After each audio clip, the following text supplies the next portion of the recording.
The stars had always belonged to the Velthrani Empire. Or so Queen Selethis believed with every fiber of her ancient being for 4,000 years. Her species had moved through the galaxy like a dark tide, swallowing world after world into their collective embrace. They were not merely conquerors. They were perfection itself, a hive mind of billions acting as one unified consciousness under her eternal ruling. Selethis had watched civilizations crumble before her armadas, had seen proud species bow their heads and accept absorption into the greater whole. 1,000 worlds now pulsed with the heartbeat of her empire.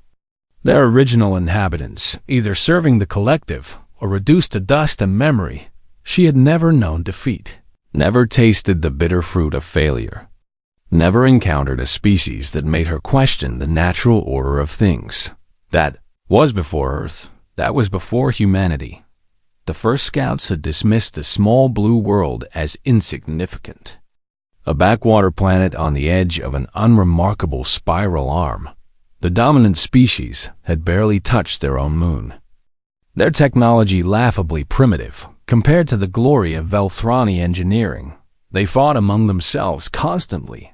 Divided by invisible lines, they drew on maps and ideas they held in their soft, vulnerable minds. The initial assessment declared Earth a Category 7 world, suitable for rapid conquest and resource extraction within a single lunar cycle. Queen Selethis had not even bothered to observe the invasion personally, delegating command to one of her lesser generals. It was supposed to be simple, was supposed to be quick. The first warning sign came when the humans refused to surrender even after the destruction of their largest military installations. The forces had vaporized their capital cities, turned their armies into ash, and demonstrated overwhelming technological superiority. Rational species would have recognized the futility of resistance and submitted to the inevitable.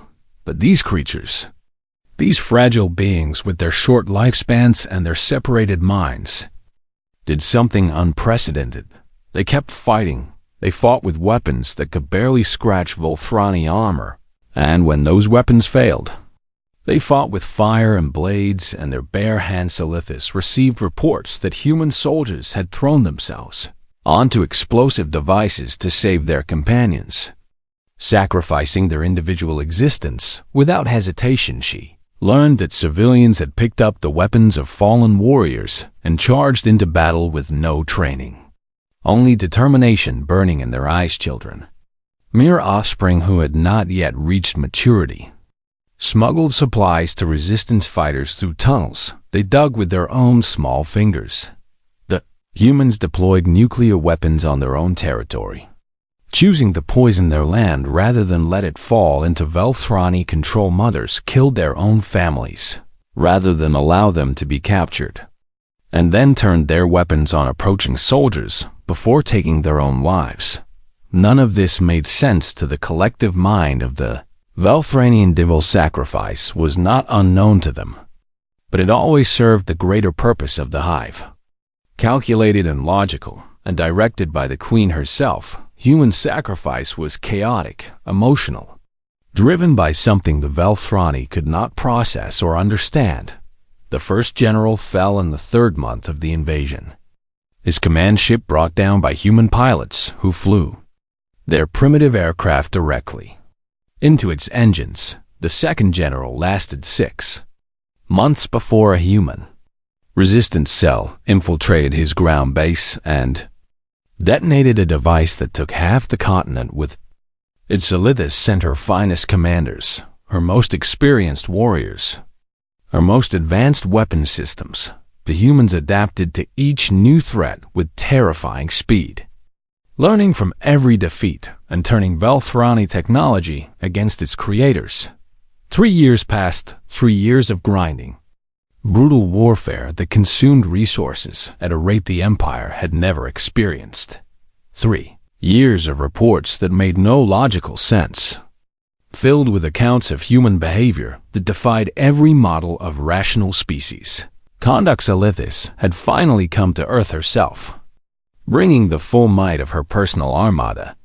Determined to end this embarrassment once and for all, her flagship, the Eternal Hunger, hung in orbit above the last human stronghold, a mountain fortress where the remnants of humanity had gathered for their final stand. Billions had died in the war, human and Velthrani alike.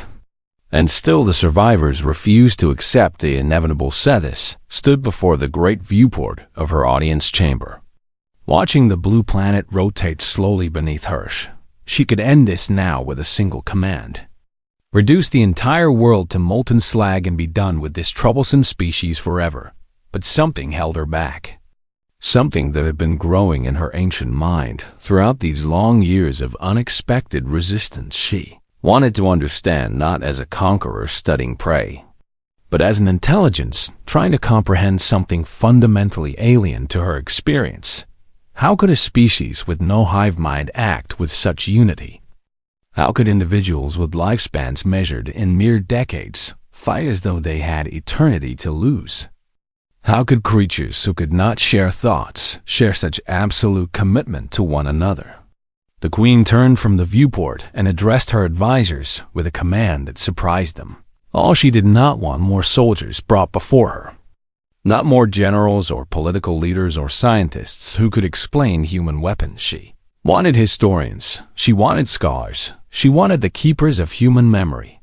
The ones who could explain not what humanity did, but why they did it. Their soldiers descended to the surface under a flag of negotiation.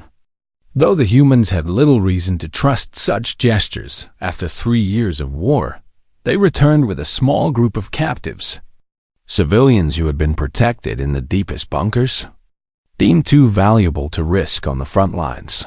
Among them was an old woman with silver hair and steady eyes, a historian who had spent her life studying the story of her species. Dr. Elena Vasquez walked into the audience chamber of the Eternal Hunger with chains on her wrists and no fear in her heart. She had seen too much death to fear her own, had watched too many brave souls fall to worry about her individual fate.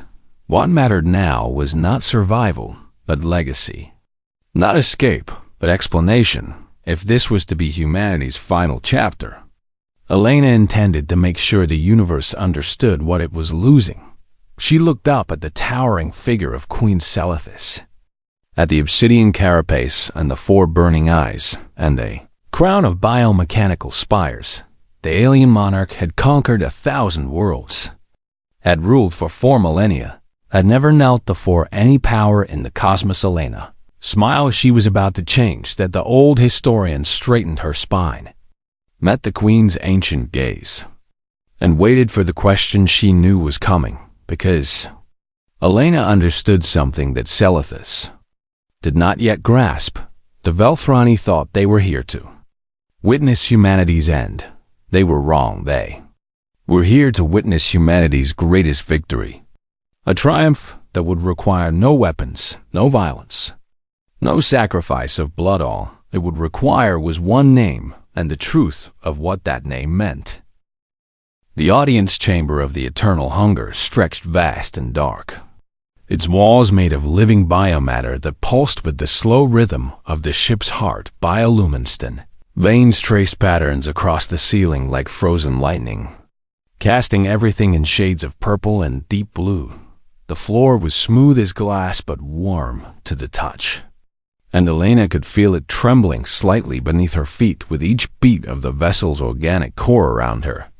37 other human prisoners knelt in chains, their faces showing various stages of fear, defiance, and exhausted acceptance. Some were young soldiers captured in the final battles, their uniforms torn and bloodied, but their eyes still burning with stubborn fire.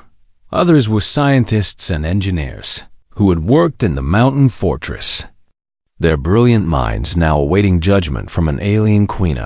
Few were children, orphans of the war who had nowhere else to go when the bunkers finally fell. Elena stood among them, the oldest by far at 67 years, her silver hair hanging loose around her weathered face.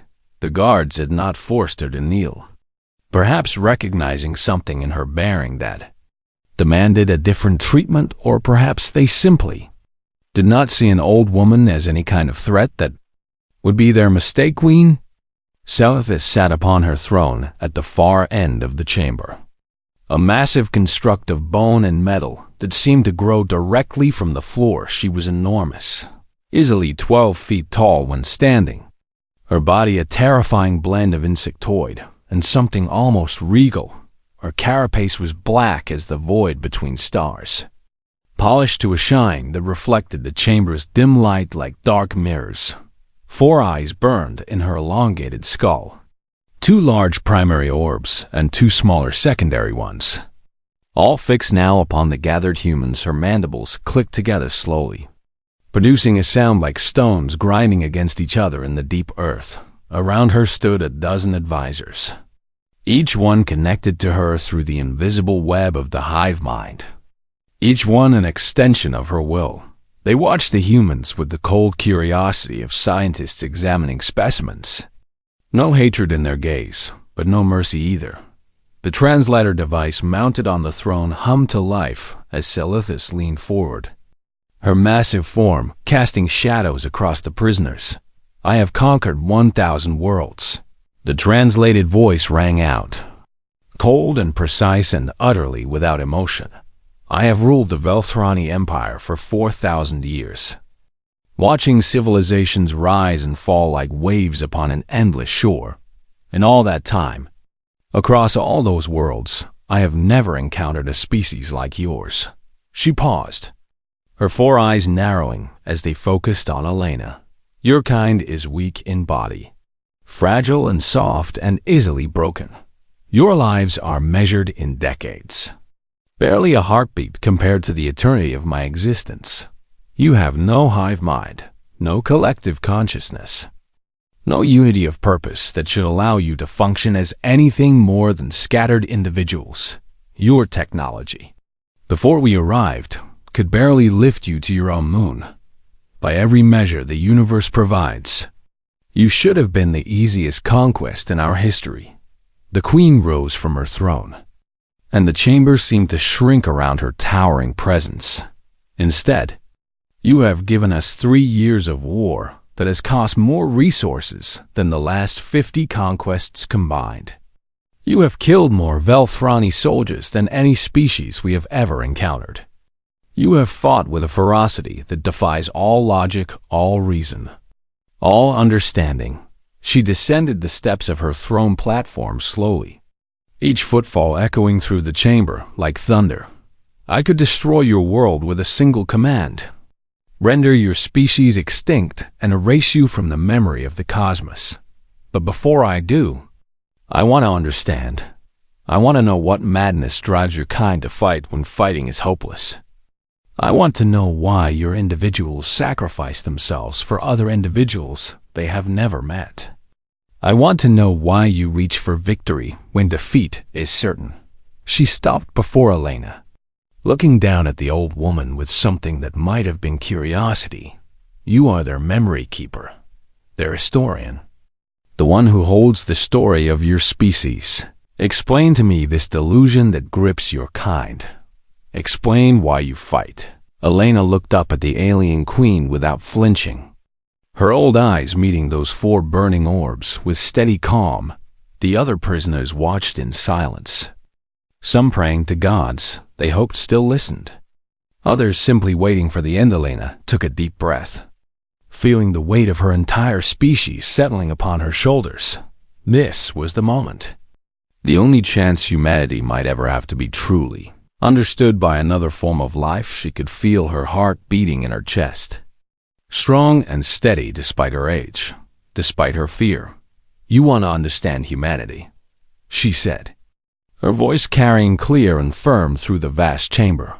"You want to know why we fight, why we sacrifice, why we refuse to surrender, even when all hope seems lost.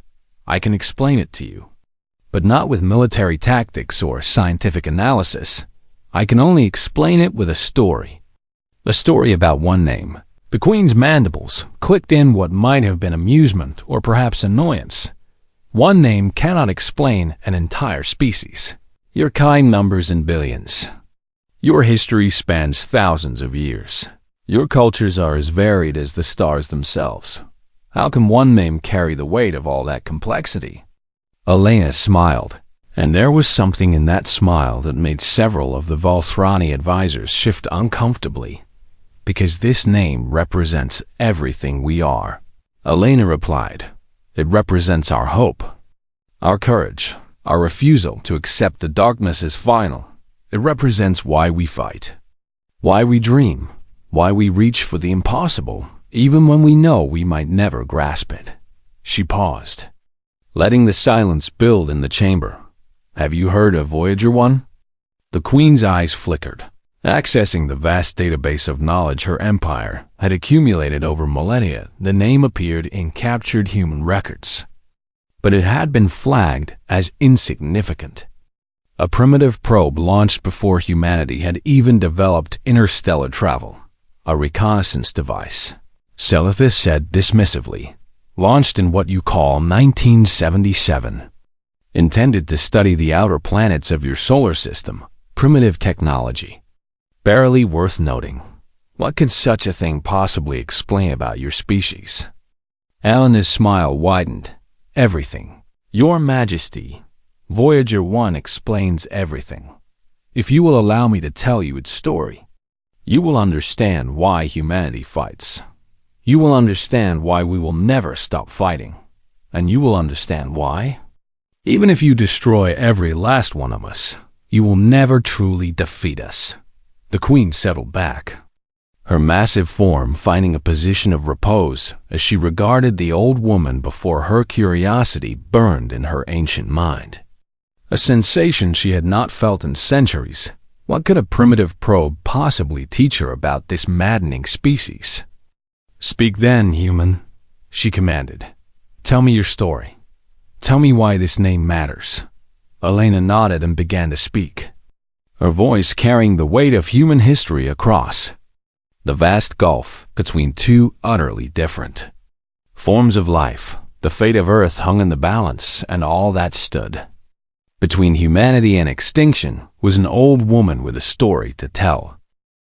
Elena closed her eyes for a moment, reaching back through the decades to her earliest memories of wonder. She remembered being a little girl, sitting on her grandfather's lap while he pointed at the night sky and told her about the tiny spacecraft sailing through the darkness. She remembered the awe she felt when she first understood what Voyager truly meant. Now she would try to share that understanding with a being who had never known what it meant to hope. In 1977, Elena began, her voice soft but clear. Humanity was still young in the ways of space. We had touched our moon only 8 years before, left our footprints in its dust, and planted our flags upon its surface. We had sent robots to Mars and Venus, tiny machines that sent back pictures of alien worlds. But we had never sent anything beyond, never reached for the outer darkness where the stars live. That year, our scientists built 2 small spacecraft, twin probes named Voyager 1 and Voyager 2. Their primary mission was simple: fly past the giant planets of our solar system and send back images and data.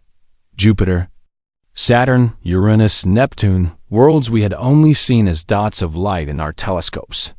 The probes were small, weighing only about 1,800 pounds each, powered by the decay of plutonium because the sun would be too far away to provide energy. They carried cameras and sensors and instruments for measuring magnetic fields and radiation. By any standard, they were primitive machines, toys compared to the technology of your empire. The Queen watched in silence, her 4 eyes unblinking, waiting for the point of this history lesson. Elena continued, her voice growing stronger as she warmed to her subject. But the scientists who built Voyager knew something important. They knew that after the probes finished their planetary missions, they would keep going. The laws of physics would carry them outward, past the edge of our solar system, into the vast gulf between stars. They would travel for thousands of years, perhaps millions, sailing through the darkness, long after everyone who built them had turned to dust. And so they asked a question that changed everything. What if someone finds them? Elena opened her eyes, meeting the Queen's gaze with fierce intensity. They attached a golden record to each spacecraft, a disc made of gold-plated copper that would last for billions of years. On this record, they placed messages from humanity, not warnings, not threats, not declarations of territory or power. Greetings. They recorded greetings in 55 human languages. Voices saying hello and welcome, and we are glad you exist. They recorded the sounds of earth, wind and rain, thunder and surf, the songs of birds and the calls of whales. They recorded music from every human culture, Bach and Beethoven, African drums and Peruvian panpipes, a blues song from the American South, and a wedding chant from China. They included images showing what humans look like, how we eat and drink and care for our children. They added diagrams showing where Earth is located, how to play the record, our mathematical systems and scientific knowledge. And they included a message from a human child, a young boy whose voice was recorded saying, "Hello from the children of planet Earth." The Queen's mandibles clicked slowly. Processing this information? Why? She asked, and for the first time there was genuine confusion in her translated voice. You had no evidence that other life existed in the universe. You had no guarantee that anyone would ever find these probes. The chances of them encountering another civilization in the vastness of space are essentially zero. Why would you waste resources on such a pointless gesture? Elena smiled, and there was deep sadness in that smile mixed with profound pride, because we hoped. We knew the chances were small. Impossibly small, almost meaningless. We knew we would never meet whoever might find those records, never see their faces or hear their voices or know their names. We knew we would be dead for centuries, perhaps millennia, before Voyager reached even the nearest star. And we sent our greetings anyway. We sent our music and our voices and the sounds of our world into the darkness, because we could not bear the thought of the universe being empty. We reached out our hand into the void, hoping that someday, somehow, someone might reach back. She paused, letting the weight of those words settle over the chamber. Voyager 1 is still out there. Your Majesty, it has been traveling for over 170 years now. It has passed beyond the edge of our solar system, entered the space between stars. It is the farthest human-made object from Earth, more than 15 billion miles away. And every few months, it still sends a signal back to us, a tiny whisper across all that distance, saying, I am here, I am still traveling, I have not forgotten you. The Queen leaned forward, something shifting in her ancient eyes. Your probe still functions after so long? It still communicates with your world? Elena nodded. Its power is fading now, and soon it will go silent forever. But for 170 years, we have listened. We have kept the machines running that can hear its voice. We have trained generation after generation of scientists to monitor its signals, through wars and famines and plagues, through the rise and fall of nations, through every crisis our species has faced. We have never stopped listening. Children have grown old and died waiting for Voyager's whispers. Their children have done the same, and their children's children.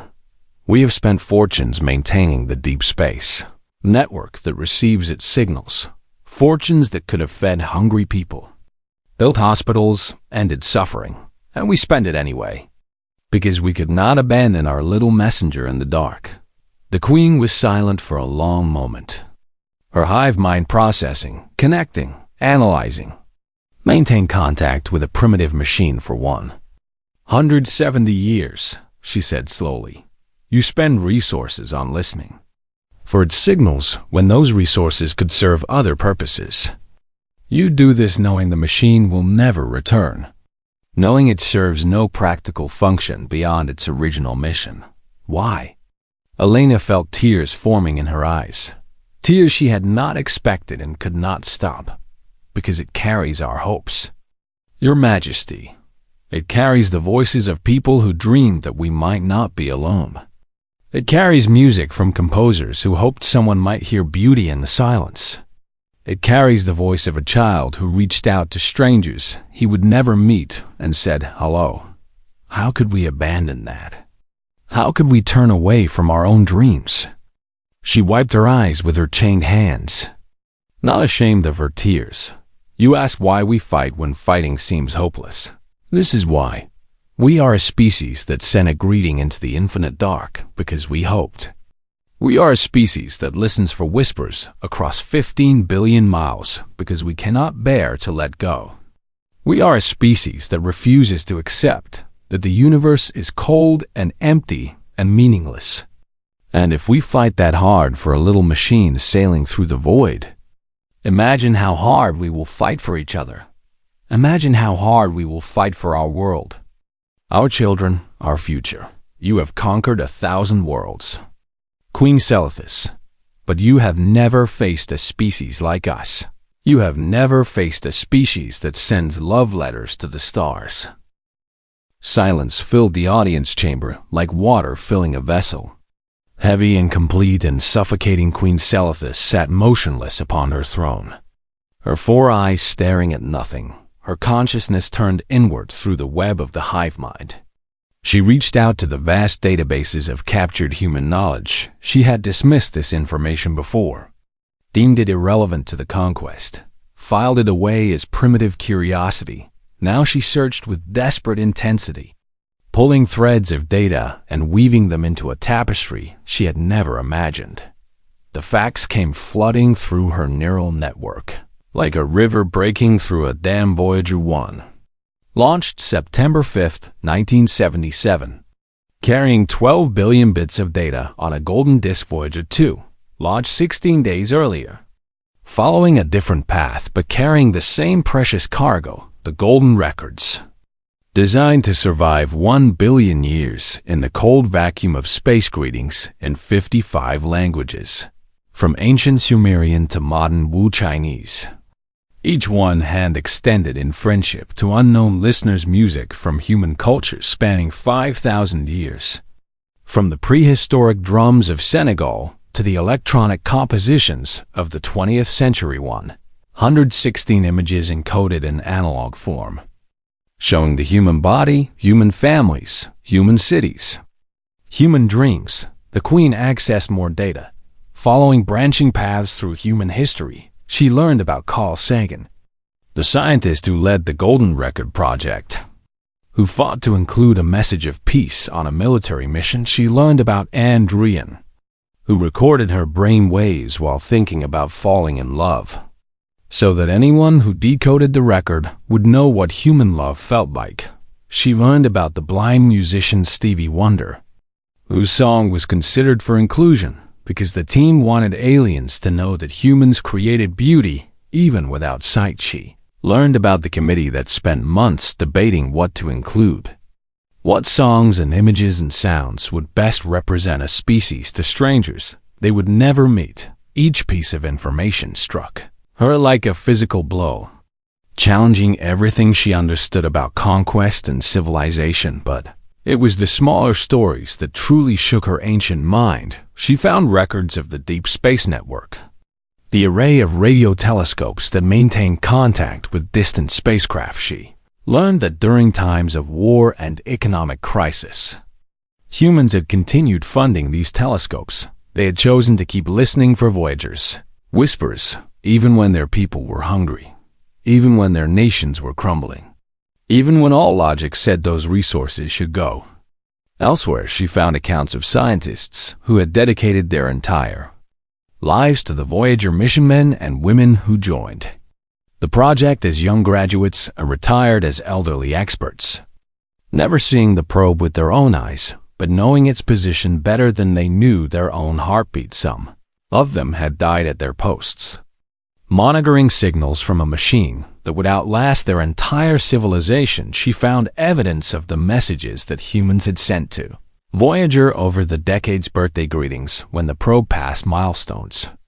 anniversary celebrations when it reached new distances, farewell messages when its power began to fail. Children in schools had written letters to Voyager, knowing the probe could never receive them, knowing they were really writing to themselves and to future generations. The Queen's consciousness trembled as she processed the implications. This was not rational behavior by any standard. Her species understood this was not logical resource allocation or strategic planning or survival instinct.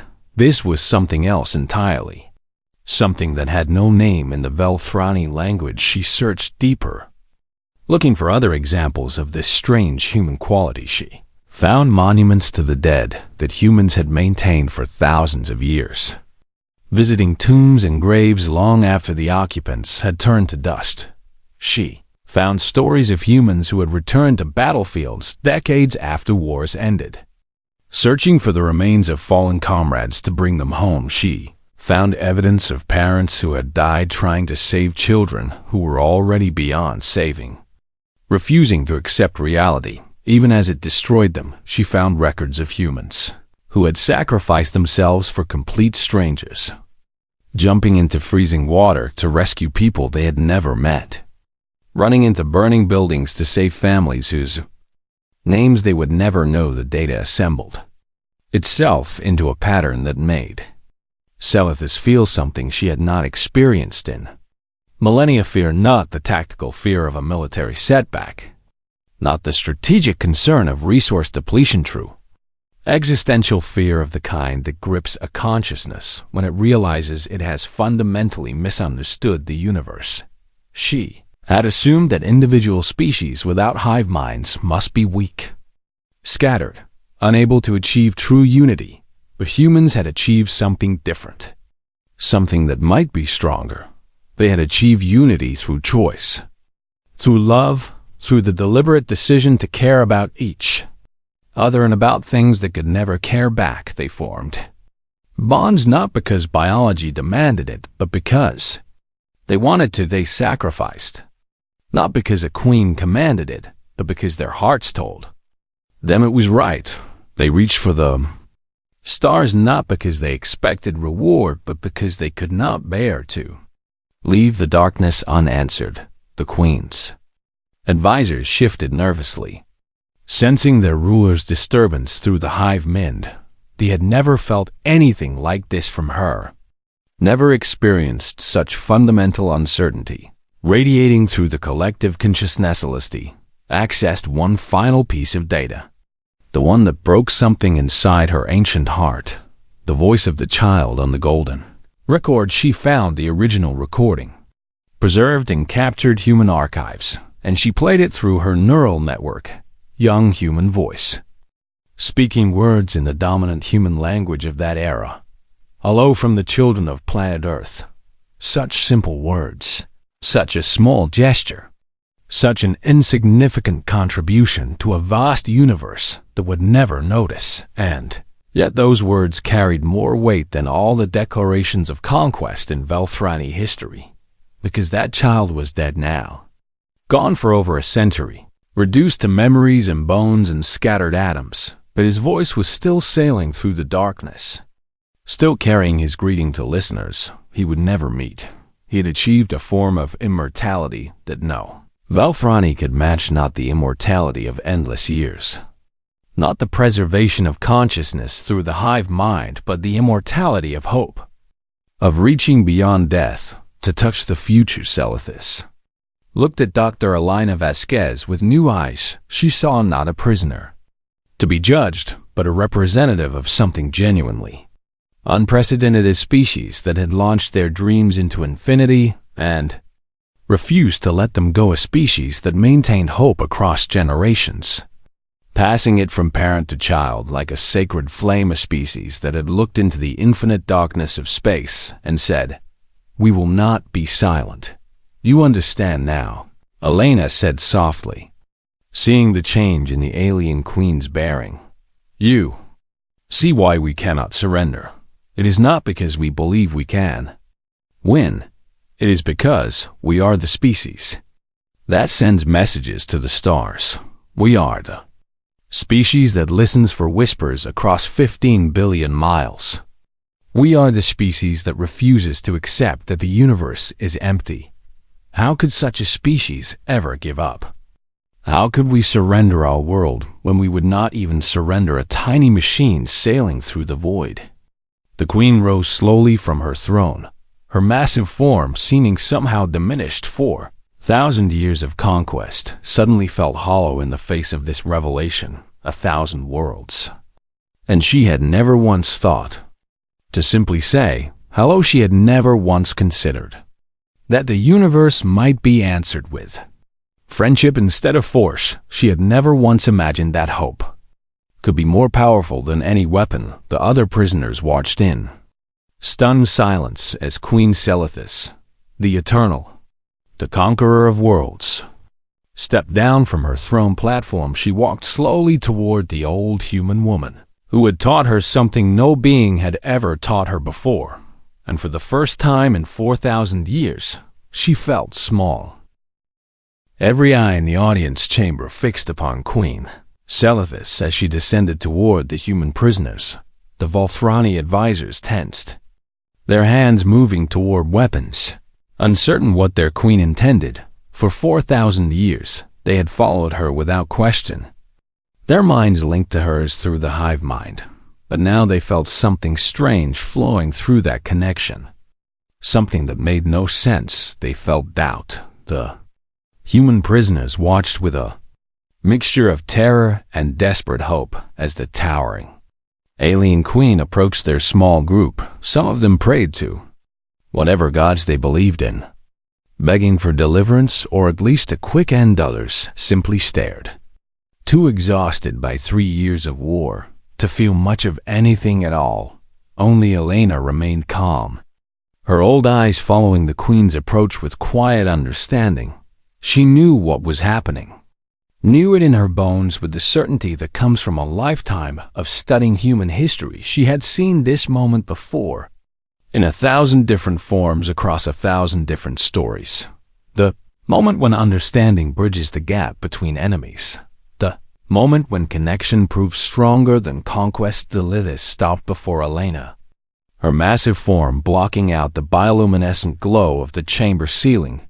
She looked down at the old woman, really looked at her, seeing not a conquered specimen, but a fellow consciousness, a being with hopes and fears and loves and losses, with memories stretching back decades and dreams reaching forward into eternity, a being not so different from herself. Despite the gulf of biology and culture that separated their species, "Your kind frightens me," the queen said, and her translated voice carried an emotion no Velthrani had ever heard. From her honesty, vulnerability, awe. "I have conquered 1,000 worlds," she continued, "brought entire civilizations under my rule, commanded the deaths of billions. I have never been afraid of any species I have encountered. They fought, some of them fiercely, but they fought to survive. They fought because their biology demanded it, because evolution had programmed them to resist extinction. You fight for something different. You fight for things that cannot fight back. You fight for ideas and hopes and dreams that exist only in your minds. You fight for a machine sailing through the darkness that will never return your devotion. You fight for children who died before you were born, and children who will be born after you are gone." She paused, and when she spoke again, her voice was almost gentle. "I have lived for 4,000 years, and I have never understood why anything mattered beyond survival and dominance. Your species has existed for the blink of an eye compared to mine, and you have discovered something I never knew existed. You have discovered that meaning can be created, not just found. You have discovered that love can be given to things that cannot love you back, and that this gift makes you stronger, not weaker. You have discovered that reaching for the impossible is more important than grasping the possible." Elena felt tears streaming down her face, but she did not wipe them away. These tears were not weakness. They were victory. "We discovered it because we had no choice," she said softly. "Our lives are short. Our bodies are fragile. We have no hive mind to connect us. All we have is each other, and the love we choose to give. We could have looked at the stars and seen only emptiness. We could have looked at the vast darkness and surrendered to despair. Instead, we sent a message of hope into that darkness. We filled the silence with music. We answered the void with love. Queen made a sound that might have been a laugh or might have been a sob. We have conquered 1,000 worlds because we fear being alone in the universe. We spread across the galaxy because the silence terrified us. We absorbed other species into our hive mind because we could not bear the thought of isolation. And in all that time, across all those conquests, we never once thought to simply reach out in friendship. We never once considered that the universe might answer if we asked kindly instead of demanding submission. She looked toward the great viewport, toward the blue marble of Earth floating in the darkness. Somewhere out there, beyond the edge of human space, a tiny golden disk was still sailing through the void, still carrying greetings in 55 languages, still carrying music from every human culture, still carrying the voice of a child, saying hello to strangers he would never meet. What have we been doing for 4,000 years? Celethis whispered, and the question carried the weight of empires. What have we been building, if not a monument to our own fear? What have we been conquering, if not proof that we are terrified of being alone?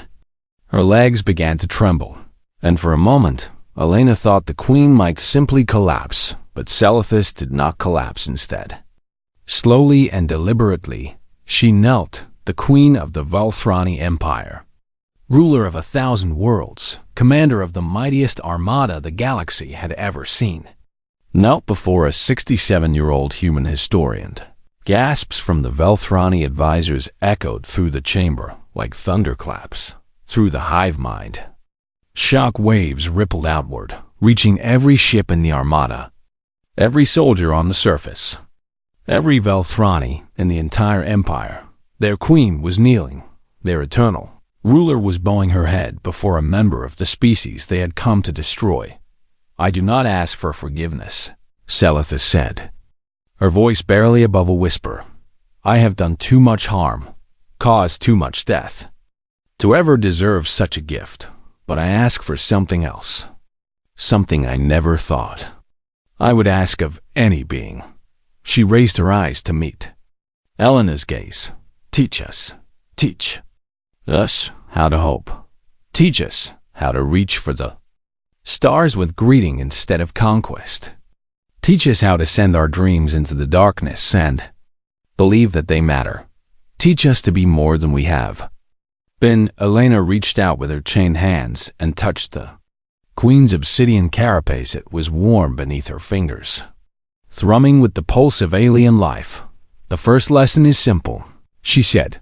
Take off these chains, not because I demand it, not because you fear me, but because you choose to, because you want to begin something new, something neither of our species has ever attempted. Celethis reached out and snapped Elena's chains with her bare hands. The metal fell to the floor with a ringing sound that seemed to echo through eternity around the chamber. Velthrani soldiers moved forward and began releasing the other prisoners. The humans stood slowly, disbelieving, tears streaming down faces that had forgotten how to hope. Elena took the queen's massive hand in her small wrinkled ones. The second lesson is harder, she said. We must go to Voyager, not to destroy it or capture it or study it, but to add your voice to ours. Let the golden record carry not just the greeting of humanity, but the greeting of the Velthrani as well. Let the universe know that two species who were once enemies chose to become friends. Let the child's voice be joined by yours. The queen rose to her feet. Still holding Elena's hand, she turned to her advisors, who watched in stunned silence. Send the signal to all ships, she commanded. Stand down. The war is over, not because we have won, not because we have lost, but because we have learned. We came to this world seeking conquest. We found something better. We found a species that taught us what we have been missing for 4,000 years. We found hope through the viewport. The sun was rising over Earth's horizon. Golden light spilled across the blue oceans and green continents, illuminating a world that had been hours away from destruction in the bunkers below. Humans received word of the stand-down order and wept with joy and disbelief in the streets of ruined cities. Survivors emerged to see Velthrani ships turning away instead of attacking, and somewhere 15 billion miles away, a tiny spacecraft continued its endless journey. Through the darkness, still carrying its golden record, still singing its songs to the stars, still saying hello on behalf of a species that had refused to let the silence when the war was over. But something much greater was beginning. For the first time in galactic history, two species would reach for the stars together, not as conquerors and conquered, but as friends, and it had all started with one name, one tiny machine, one message of hope launched into infinity by dreamers who would never live to see it answered. But humanity had always known that some messages were worth sending, even if you never heard the reply. That was the lesson Queen Selethis finally understood. That was why that was why everything changed. The universe was vast and dark and silent, but it did not have to be empty. All you had to do was say hello,